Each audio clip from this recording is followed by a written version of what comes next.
exploring small moments of lasting impact. It's the Atomic Jolt podcast with your host, Martin Cartledge. Sweet. Well, thanks for joining, Collin. Yeah. We're going to be talking about some exploration and some travel today. Mm-hmm. Yeah. Yeah. So for those who are listening, you and I met each other at the Walmart deli in Monument, Colorado. Yeah. Met you along with a few other of my now close friends. And I think that was 2009, right? When I was preparing for this, that sounded so long ago, but that's when I worked there. Yeah. I mean, I think that sounds right. Man, that's crazy. That's a we're long just time old. ago. But yeah. So humble beginnings of fellow Walmart bakery and deli employees to now pretty good friends. And you're currently based in the UK. Yeah. And yeah, so but you grew up in Colorado, is that correct? Yeah. Colorado Springs, Black Forest, that area since I was like 4 years old. Yeah. Black Forest, that's great. So before I get ahead of myself, it's so easy when I know the guests super well. How about you tell people a little bit about yourself? So yeah, hi, my name's Collin. I work as a software developer in Glasgow, Scotland, to be precise. So north of the UK. Grew up in Colorado Springs. I like to hike, travel.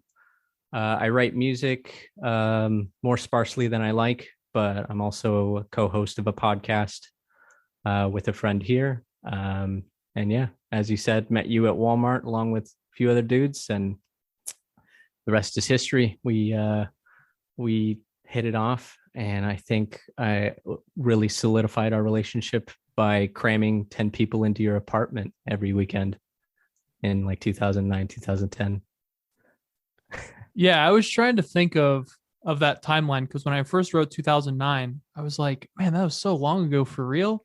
I'm like, well, that's when I worked there. And then I was trying to place it to our first apartment, which was at Villages at Woodman. And then when things really started to kind of galvanize in our friend group was when Mike and I's apartment, our lease had been done and we didn't want to renew. So we just like hopped over the complex, and then our friend group of like 8-10 people just started just periodically crashing in a 2-bedroom apartment. And then I think that's where a lot of us just, I mean, forcefully, but we liked it, got closer, literally and personally. Yeah, definitely. It was a lot of dudes are sitting around in their boxers, if I remember right, and then stealing each other's food. Yes, those were the hot topics, was who smells the worst and who stole like leftovers from like Taco Bell, because we were all, on Walmart salary, so we weren't really crushing it, but yeah. Well, so traveling and exploration and things like that, it seems on brand for you because you are my only close friend that lives outside of the US who grew up in the US. And so I think that in and of itself kind of speaks to your personality and your interests. Would you say that's right? I'd say so. I'm a huge fan of travel. I mean, not just international travel, which I've done. I've been fortunate enough to do quite a bit, but even like hiking, getting outside of your city, getting outside of your radius of, I guess, comfort zone. I'm just a huge proponent of. For me, it's always been just kind of a necessity. Well, I mean, especially in these last 2 years, like pandemic world, like being outside and getting like fresh air, being out in nature has been like a huge thriving point for me and helped me survive like a lot of feelings of isolation and being cooped up. But yeah, travel in general, like I feel like my wife and I have become like road warriors, where we like road trips or just bus trips. Anything like budget, we always do things on a budget, and I think we've gotten pretty good at shoestring travel. So whether that be like a 3 or 4 hour bus ride to somewhere we've never been, or now I just recently got a car finally here. And we both like hiking. We both like to camp. And then, Airbnbs make things relatively easy and affordable. And yeah, Central European flights are fairly cheap here. So it's definitely become like a big passion of mine. So do you think the passion has flourished now that you live in Europe, where transportation is a little bit more accessible and there's more things around at your disposal than, let's say, in the US? Yeah, definitely. You can public transport in this country is great, and throughout Europe, it's really convenient. You don't realize how much of how convenient it is until you like spend time in the US, or like growing up in the US. You realize that a lot of the developed world has really good public transport, and like you can get a train from here to pretty much anywhere. And if you really want to go budget, like they have overnight buses, like from Glasgow to London. If you wanted to do that, you could do an overnight bus for, I think, like £9, which is probably be like $12-13. And then there's budget airlines all throughout Europe, where like going on a 3-hour flight to like Germany or Spain or France, it's only like, I don't think I've spent more than $50 like round trip to a European country. So wow, it's definitely like really convenient over here. I tell people if they come to visit, it's like the most expensive thing is going to be the flight from the US to here, and then all other travel is pretty affordable. Mm-hmm. So you spoke about traveling via bus and plane over there. How does that compare to, let's say, your American Greyhound bus and your United airline? Are they comparable, or is the European quality higher?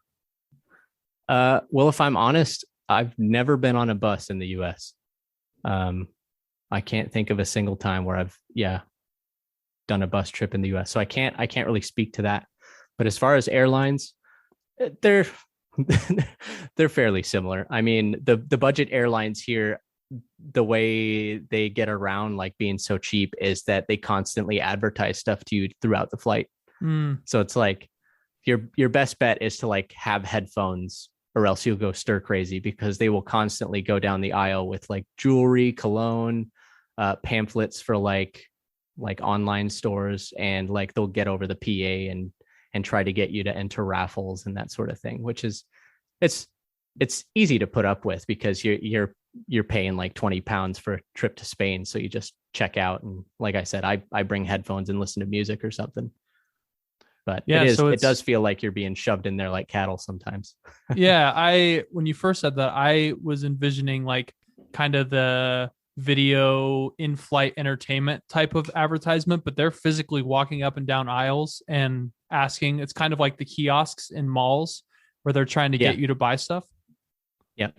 Wow. Yeah, a lot of it's pamphlets, but they do have like the little trays that they use for like the food and drink. They have like cologne and like other little travel items on there that you can just pay for by credit card. Yeah. Have you ever bought anything? No, I can't say that I have. Is it a bucket list thing, or? I don't think so. I mean, I can't think of a reason where I'd need to buy a watch on a plane. Right. So you've spent a lot of time traveling since you've been over. How long have you been over in Scotland now? It's been a while. 5 years now. Wow. Just about. Yeah. So like rewinding a little bit, growing up, did your family travel a lot? Because you grew up in like the Black Forest area. Did your family do, and I mean, some families have like annual road trips. Some people like going to Disney World every few years. What was your family's kind of relationship with travel growing up? Yeah, that's a great question. We definitely did. We would have regular trips to visit like extended family. I remember as a kid, A lot of the majority of my family is in like Washington State, like Seattle area, Redmond, and that sort of area. Excuse me. So we would pack up the van, and I don't know how frequent it was, but it was probably once every few years. We'd go up there for like a few weeks and spend time with the cousins, the aunts and uncles, the grandparents. And then, that eventually turned into, I know at one point, my brother Nick, myself, and my dad, every Christmas would take a flight to Washington and visit my grandparents. And that was like my teen years. And then on top of that, like we would always go camping. My dad at one point like found a jet ski on eBay and would he bought that, and we'd take a trip to either Nebraska or like the Pueblo Reservoir, and test it out and camp there for like a couple days. So it's always, it feels like it's always kind of been in the blood, we always either camped with the family or took trips up to Breckenridge, ski towns, that sort of thing. Jet ski on eBay. You really can buy anything on that website. Yeah, not only that, but I remember I never knew a jet ski like this existed. It was like a love seat. It's like you sit side by side. It's like a wide jet ski. Yeah, no, you don't really see those anymore. But it's such a weird. It was shaped more like a giant Dorito than it was like a hot dog. Whoa, it sounds like a funky 90s thing. Was this in the 90s? Was this when you were that young? Was it like the 90s or early 2000s? Early 2000s, but I feel like the jet ski was pretty old. Mm-hmm. So wow, that sounds like something you would see in like a James Bond movie, like cutscene where he's like seducing like the girl in the movie, and he just rolls up on one of those weird things. But at the time, they thought it was really cool, but it probably didn't age very well. Right. So you spent a lot of time in Washington, and so more so you said like around Seattle. Do you like Seattle? I do. I haven't been in a long time, but I remember it being really cool as a kid because, you got the Space Needle. They have like a huge like music history museum that has like stuff from like Nirvana, Jimi Hendrix. I think if I remember right, it might be called the Jimi Hendrix Museum. Don't quote me on that, but yeah, there was so much to do there. Just being a kid who's, paraded around with extended family and parents. Like I remember always having a lot of fun doing that. And then sometimes like the cousins, they would meet us like halfway. And I think we went to Idaho at one point. We all met in Oregon at one point, and then Northern California for 1 year. So yeah, so it seems like it was a pretty traditional family where they combined traveling with seeing family, and kind of two birds, one stone kind of a thing. Seeing new places, traveling, and also being able to, like you said, spend time with your grandparents and your cousins, things like that. Yeah. It That's felt cool. almost like a family reunion, like rent a big house or big campsite.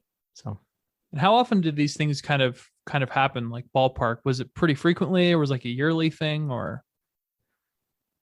I can't remember exactly. I would venture to say probably every 2 years. Mm-hmm. Yeah. And what? I mean, I guess it's probably hard because it sounds like a lot of these trips were pretty eclectic, where you'd have some camping trips, you'd have some like Christmas like trips where you'd fly out to Washington, you go to Idaho, you go to a ski town. Did you have like a favorite trip, like a type of trip of like, oh, I really enjoy camping trips, or oh, I really enjoy flying, thousands of miles away? Did you have like a favorite, or were they all nice in their own way? Yeah, they all had their perks, but I think for me, the ones that stood out were usually the ones around bodies of water.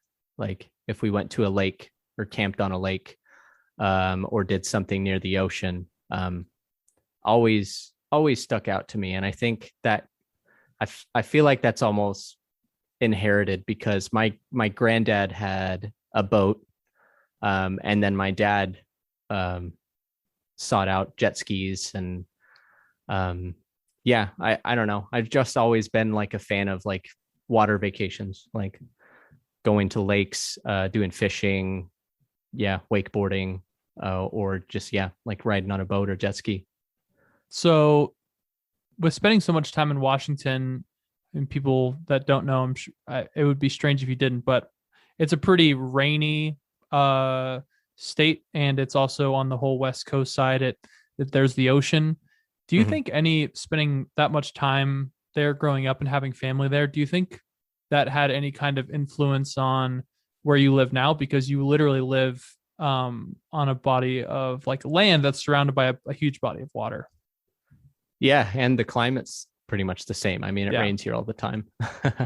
I've never thought of that, but that could, yeah, maybe subliminally that's burned into my memory because, yeah, I love it here. You know, the weather does wear on you after a bit, but it does add to the beauty of this country. Like rainy, misty weather just like amplifies how gorgeous like the highlands are, and just, I mean, it's green here all year round. It's like I've never been used to that, growing up in Colorado. Everything is dry as shit, and Yep. and like here it's just like green and lush, and yeah. But yeah, to your original question, yeah, maybe. Yeah. That that's cool. The man, Washington and rainy stuff. Yeah, I'm with you on that. I love that kind of weather. Mhm. What do you So this also might be a little bit of a tricky question because there are so many different types of trips growing up, but do you remember one that was especially memorable or the type of trip that you enjoyed the most? Just one that kind of stood out to you? Yeah, yeah, there was one as a kid. Again, it was like one of the big family ones where we met at Lake Shasta, which I'm pretty sure is Northern California. Um, and we rented a a large house that was like on on the side of this lake, and I was pretty young, so like my memory is like of it is not that, like I don't remember a lot of it, but what I do remember is just being a kid and like waking up with like my brothers and all my cousins and just being able to immediately like go out the back door of this large house and then just run down to the lake and jump in the water like first thing in the morning. And it's California, so it was like really warm and always sunny. So that is like burned in my memory of like just it felt like very, very joyous and special. And yeah. So it sounds like for you, and I would imagine most people, it's like a secondary or a primary thing for some people as an aspect of traveling is sharing these experiences with family and or friends, loved ones, etc. What would you say is your favorite part or aspect of traveling and going to new places? Yeah, definitely. Um, if I'm going to a new place over here, or say I'm going to like Germany or like Sweden or that sort of thing, I think the best thing is like being immersed in something that's completely unfamiliar and getting to learn about it. And then also like meeting strangers. There's something like special about uh language barriers. Most of Europe speaks English as a second language, so it's not that hard to travel around here. But sometimes you do find yourself where you're not really communicating, so you do something like charades, and it almost feels like a fun game sometimes. And so like learning new cultures, being outside your comfort zone, and just uh being like your eyes are just wide open all the time because you're taking in so much information that is just so unfamiliar to you, or stuff where like the only frame of context you have of it is from like movies or like TV show, and you see that in real life and you're like, oh my God, this is beautiful. And it's like it blows your expectations out of the water. So Mm-hmm. And do you I mean, outside of America, it's it's pretty common, I think, for people to know more than one language, whereas in Yeah. America, most of us just know one. Mhm. Do you know any other languages, or have No, you like I thought don't. about that more? Just kind of like you said, being around it more. Are you just more interested in learning other languages? I have actually. I actually was supposed to start Spanish lessons this year. Um, I canceled them because of Omicron. Hmm. I really wanted to do it in person, and because of the new variant, they turned it into online classes, which I didn't really want to do because it was almost like it was 50% like a social activity for me, and I didn't want to just spend 2 hours every weekend on an online Spanish lesson. I wanted to be in person. And that's still on my bucket list. It's like I want to learn a second language. I mean, I'm not like expecting myself to get like fully fluent in it, but enough that I can like go to Spain or Mexico and be able to communicate to some degree. Yeah. And something you said that I really like, that I think is a rare trait in people, but it's really cool, is being excited and almost motivated to be out of a comfort zone and to experience things outside of your sphere of comfortability. Mhm. Where do you think that comes from? Do you think traveling with your parents growing up, they wanted you to to be exposed to things outside of, let's say, Black Forest, Colorado, your immediate circle? Or do you think that was just something that was inadvertent and you just picked up along the way? I think, yeah, probably a combination of both. Like I'm pretty sure my parents wanted me to experience some degree of getting outside of Colorado or like outside of my comfort zone and trying new things. My parents were constantly trying to get me to do either like new sports, or like my mom signed me up for Boy Scouts. It's more, I feel like they would constantly encourage me to do things that were not my norm, you know. Mm-hmm. And I think what really inspires that and keeps you going is like the sense of adventure, because everybody wants to have an adventure, and you can't really do that unless you really push your comfort zone or step outside of it. An example of that is when I first came over here. Uh, I had like a pretty bad fear of flying. So like even like with domestic flights like that were like 2 hours, I would always get pretty nervous for flying. So when I came over here, and it's like the first time in my adult life where I'm doing like a 15-hour journey over the Atlantic by myself, it was pretty big deal for me. um, and I remember like I feel like that was kind of a springboard for almost this like thirst for like traveling more, or like wanting to explore more, because I remember like flying into the UK for the first time, and I was like flying into London and then catching a connecting flight to Scotland. But I remember flying over London, and it was like this magical moment where like the clouds cleared and I could see the city of London. And I think I was even listening to Architects on my headphones, which is an English band. And it's just like burned in my memory of like, I was like anxious during this flight, which, I distracted myself with like films or TV the best I could. And then when I finally get to London, it felt like this reward for like facing my fear almost. And then from there, it's just like, it almost became like, okay, so I clearly am capable of like doing this and being, facing my discomfort and trying to push it a bit. So I think that kind of springboarded into like, what kind of hikes can I do, or like what kind of more exploration or like places can I go where it's not necessarily like in the comfort of like a hotel or whatever. So Yeah, I really like that. And I don't think I knew you had a fear of flying, and I've never flown to Europe, but I can imagine facing something like that has got to be uncomfortable. But it sounds like it obviously paid off and was well worth it, and it was a big growing experience. Mhm. A follow-up here.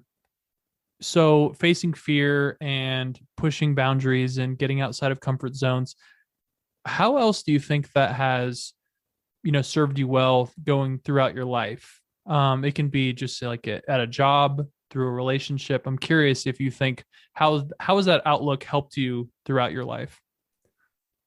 It's definitely grown my resilience, because I don't know, I was always kind of like a downer on myself, like growing up. Like I never really thought I could do things that other people could do. One example, to answer your question, is the job I have now, being a software developer. Like I kind of went through the like tech boot camp, and then like tried to get a job that way. And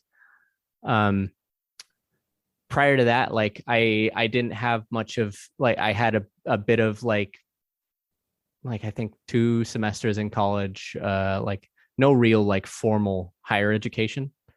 I had some trade skills that I worked on for a few years, but nothing really stuck. And then like I I got to this point where like I was just working like wage jobs, and I wanted something different. And like talking with you and Michael about like software development, and you guys gave me a lot of free online resources, which helped, which inevitably led to me like finding like a boot camp here in Glasgow and signing up for it. And it was really hard. Like I'm not going to sugarcoat it. It was like really difficult for me to push through that. But I didn't. I knew going into it that I needed to commit to it, and I'm glad I did, and I'm glad I stuck it out, because I wanted to give up several times, and there's a few people, thankfully, that talked me out of it. And I think that sort of resilience has grown out of like the last few years of me trying to push myself to, I don't know, to be better, to I don't know, change my life into what I want it to be, because I'm really good at coming up with ideas and I don't know, fantasizing of like what I want for myself. I'm not so good at executing. And I think in the last few years, there's been something in me where it's like, okay, all these ideas I have for myself haven't been executed yet. And like, I want to get those, like that ball roll. I want to get that ball rolling. And so, yeah, to answer your question, like with it kind of goes around in all different areas of my life, like whether it be my job or travel or my mental health or my physical health. I feel like I've been really focusing on trying to push that more and more in the last few years in a healthy way. Yeah, and you keep mentioning more specifically the last few years, and we can't be having a discussion in 2022 now without bringing up the pandemic. And I know you talked about it a little bit earlier. And so you spoke about getting the ball rolling and working on being a better professional, a better partner, a better just holistically mental health, etc. And you mentioned that traveling and hiking more specifically helps with that, and getting again outside of kind of unplugging from the matrix, getting away from screens. And so yeah, I mean, everyone that I feel like has a different outlook and obviously story since March of 2020 up until present day. What did that adjustment kind of look like for you? Because some people were optimistic that it would only last a couple of weeks. Maybe that's the majority of people. Did you kind of always look at it as an opportunity of, I have a lot more time on my hands and there's a lot more perspective, so I'm just going to try to work on this stuff proactively? Or how did that happen for you? Yeah, I felt like I was all over the place when it happened, because I had a bad stroke of luck, because I was on a contract job as an intern software developer that ended March 2020. horrible timing, especially when you're at the start of a career in tech. So yeah, like I had nothing but free time after that because I was unemployed for a large chunk of like throughout that summer. And then like I needed to get something. So I did a few other jobs before I got the job that I'm in now. But yeah, it was a weird time for all of us. And I think the UK versus like the US was a lot more strict with the lockdown. And Scotland was more strict than, say, England or Wales. So to give an example, like during our lockdowns, like you weren't allowed to leave a 5-mile radius from your house. You were only meant to go outside if it was for groceries or work, or you got like an hour exercise every day. And then like we weren't allowed to see friends for the longest time. So it felt really isolating here, especially since, you know, it's just my wife and I live here, and none of our families here. We have friends, but like a lot of our friends were checking in on their grandparents. So like we were trying to be respectful and be cautious by not like seeing them or coming in close contact with them. So it felt very isolating. But at the same time, as bad as it was, it did put a lot of things in perspective for me, where it almost was that push of like, I don't know, recognizing that like things are more finite than they seem.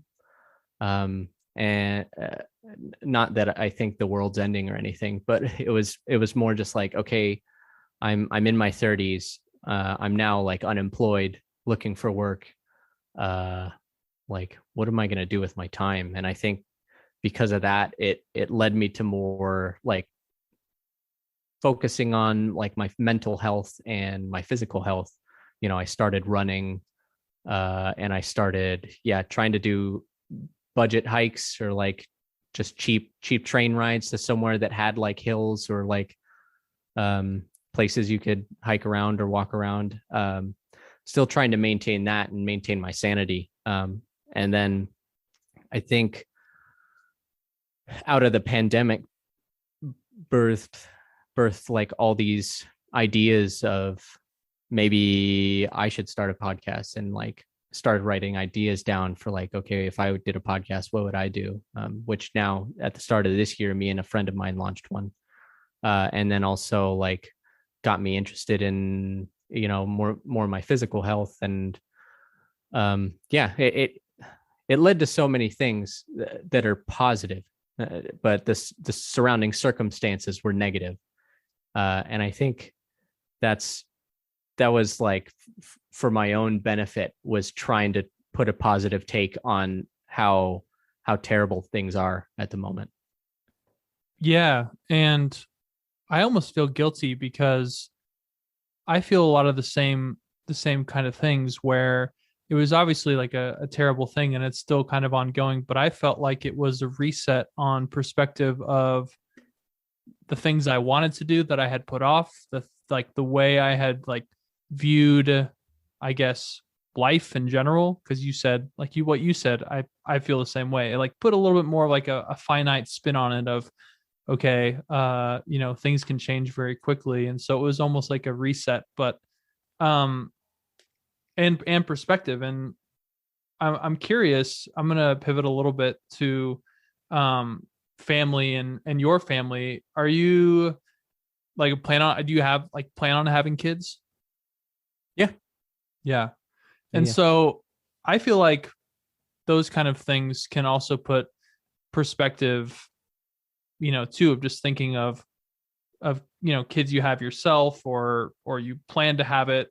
What do you think, you know, because you've pulled out a lot of things that you can apply to your life. What do you think, you know, you'll pass on to your kids living through a pandemic and all of these things you've kind of overcome?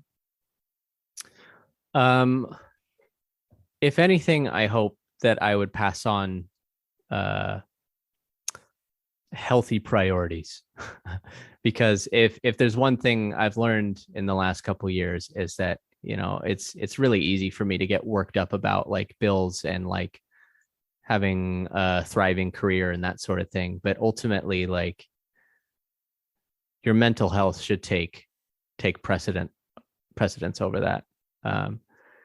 And so if I could pass anything down, it would be, making sure that your priority is like a work-life balance, like, because everybody's got to work, everybody's got to find some way to pay the bills. But like, it's just not worth like grinding 80 hours a week if you don't get to like experience life. And I don't work that much, but still, like, 40 hours kind of seems like it's stretching my work-life balance. And honestly, like, I'd rather, if I weren't, like, completely like happy with the career that I chose, I'd be doing something different. I do like it, and that's why I'm continuing in it. But yeah, I think there's definitely more power in experiencing different things in different parts of the world, or like going outside for a walk through a park, and realizing how much of all the stress melts off of you is just crucial to seeing like where your priorities lie, and gives you like grand perspective on what you should be focusing on. And really, I think we I don't think we are good at prioritizing our own happiness. Like, we all have a nature to prioritize other people's happiness, but like, when it comes to ourselves, like, are you getting what you want out of your life? Are you getting what you want out of your job? Are you getting what you want out of like your living situation? Like, I think that should be a high priority that I know for myself I'm especially bad at. Like, I usually let my mental health linger to the last minute before I really focus on it. And I think, yeah, I'm just rambling now. No, it's good. So, when you have kids, how do you plan on exposing them to traveling and things like that? And do you think you'll look back and, keep some of the, I guess traditions of what your family did? Or I guess now that you live in Europe, it's, got a completely different perspective you'll introduce to them too, but it sounds like it's a pretty strong, meaningful thing that you'll want to pass down to them. Yeah, of course. Yeah, I think I'd want to, I mean, as soon as my kids are, old enough and mobile enough, I would start taking them on like walks or like hikes or like short trips to like a national park or that sort of thing. And then once they get older, I would definitely put an emphasis on them experiencing another culture, just because of how much of a service it's been to me. Like, there's an old saying, I don't remember what it's from, but it's travel kills prejudice. And I think that can be translated into like so many different things. But I really do think like the more exposure you have to like people that are different from you or cultures that are different from your own, I think the more like your empathy grows, the more your perspective grows. And I think it's just it helps change your worldview in a healthy way and helps you become a more well-rounded person in general. And I feel like it's done that for me in so many ways, where, seeing like an entire culture that is unfamiliar to me just provides so much perspective and really makes you grateful for what you have, or inspires you to shoot for something else that you want in your life. Yeah, that's insightful. That's good. So I'm going to pivot a little bit to some rapid fire questions. Cool. This one's a little bit out of left field, but that's the fun of them. What do you think was the best? And this is when we work there. What do you think the best Walmart deli item was? Oh man. The mozzarella cheese sticks. Oh, good choice. Oh man. I honestly I don't remember many others, but I remember Ben Reno coming over and filling a cup full of those and taking them from my deli Mhm. stand. I remember the General Tso's chicken too. Oh yeah. Oh, good stuff. Uh, Okay. This can be in the US or in Europe, but what do you think is like the best airline to fly on, and what do you think the worst airline to fly on is? hmm. Um, I think the nicest airline I've ever been on was uh Qatar, Qatar Air. And where is Because that? that was, I mean, they travel. I think they're international. They go everywhere. That was, I took them once to India, I think, and it's almost like coach felt as close as like business or first class that I'll ever get. They give you like a gift bag. They had like a huge or like a big library of entertainment, and their food was like top quality. It was shocking. Um, Worst one I've ever been on. Oh, probably like Yeah.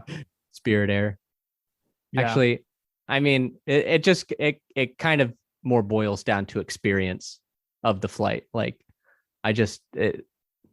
my only experience with Spirit is that they're all rude. All been rude to me. Yeah. Yeah. Okay. So let's say you're traveling via air, are you the type of person that gets there like 3 hours early, or are you more the type of person? Because I feel like there's only like two distinct types of people. It's the people Mhm. that like to get there hyper early, or the people that like to just roll the dice and just try to cut it as close as possible. What type of person are you?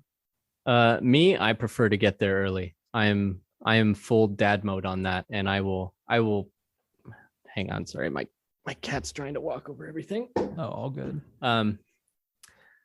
I I much prefer waiting at the airport than waiting at home to go to the airport. Just Yeah. because, there's so much.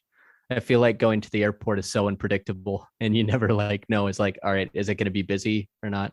But I out of empathy for my wife, I've relaxed that a bit because she's more I don't know, level-headed when it comes to that, and she can push it where my anxiety goes through the roof. It's like, okay, we've got like 2 hours to check in. Like maybe we should just go. And she's like, no, I don't want to go to the airport and just do nothing for 2 hours. Yeah. So Yeah, I totally understand that as well. Have you seen I don't even know if they air these where you are, but like the progressive commercials about like people becoming their parents? no. Oh man, I need to send that to you afterwards. But it's essentially like people our age that are dressed like our parents, and they're basically like going through these like cutscenes at an airport in one of their commercials, where it's like people sitting in a gift shop, and like one of them's like, "Oh, don't buy that. I brought plenty of snacks," and she pulls out like a Ziploc bag full of like, homemade food, and then they're all just sitting at these benches in front of the gate, and there's someone running by with their luggage. And one of them at the end, right before the commercial stops, they just say, "Oh, it looks like someone should have gotten here earlier." But so many of those sayings, I'm like, I'm already saying that. So I am Yeah. becoming my parents. And I'm like, what Yeah. you said of like, oh, I'm like an old man at heart. I'm the same way. So I totally get Yeah. it. So speaking of like, I feel like it's like a binary thing. It's either like one or the other. Do you recline your seat when you're flying? I have lately, actually. I've been more taking ownership of my flight and being like, you know what, I paid for this. I'm gonna recline, especially if it's a longer flight. I used to like really not want to inconvenience anybody, but now it's like, okay, the person in front of me is reclining, so I'm gonna recline. So yeah, I guess it just depends on the situation, but like I will take full liberty of reclining my seat if I can. Yeah, I feel the exact same way. I used to be really weird about it and be like, oh, I can't do that because people behind me will think I'm super rude. But I've like displaced blame to the person in front of me, just like what you said. I think the same way. I'm like, well, they're doing it to me and my legs are cramped, so I'm just gonna make some more space. And the person, maybe it's just like it's a domino effect. That's just like how I sleep at night. Yeah. Okay, so the last one is I did like a sandwich of left field questions, and this one is another one, but I think it's on par. What is the best or your favorite new metal band? New metal. I feel like you want me to say Korn. I scratched out here. I don't know if you can see it. Oh wait. I scratched. See where it's like scratched out at the bottom. That originally said favorite Korn song, and I was like, no, I can't limit it that much. I can't be that pointed. I'm just gonna say new metal. Yeah. I mean, if I were to pick now, I'd probably say like the Deftones. But man, I mean, I could still listen to Korn. Yeah, I mean, I do. They slap. Yeah, they do. Man, I'm glad I just said new metal, because Deftones, yes, that's a great choice. Yeah. All right, man. So plugs. What should people check out? What are you doing? Yeah. So as I've already mentioned, I co-host a film podcast called What Do You Think of It? Where we do deep dives on film, how it affects our culture, and how we interpret it. It's what do you think of it? And it's DU is D''YOU. What do you think of it? We are on all streaming platforms. So yeah. Awesome. I love it. Dude, thanks for joining. It's been Dude, thank you. We don't talk enough face to face in general, but it's been good. Yeah. Big thanks to Collin for joining the show. When I eventually make it to Europe, we have to split some mozzarella sticks from Walmart. If you enjoyed the show and you're interested in supporting the show a little bit more, you can leave us a review on the podcast platform of your choice. If the podcast platform of your choice doesn't have reviews, you can follow us. That's probably the best way to support. If you're on social media and you're interested in following us on that, you can find us on Twitter and Instagram at Atomic Jolt Pod. That's Atomic Jolt POD. Thank you so much again for listening, and we'll see you next time.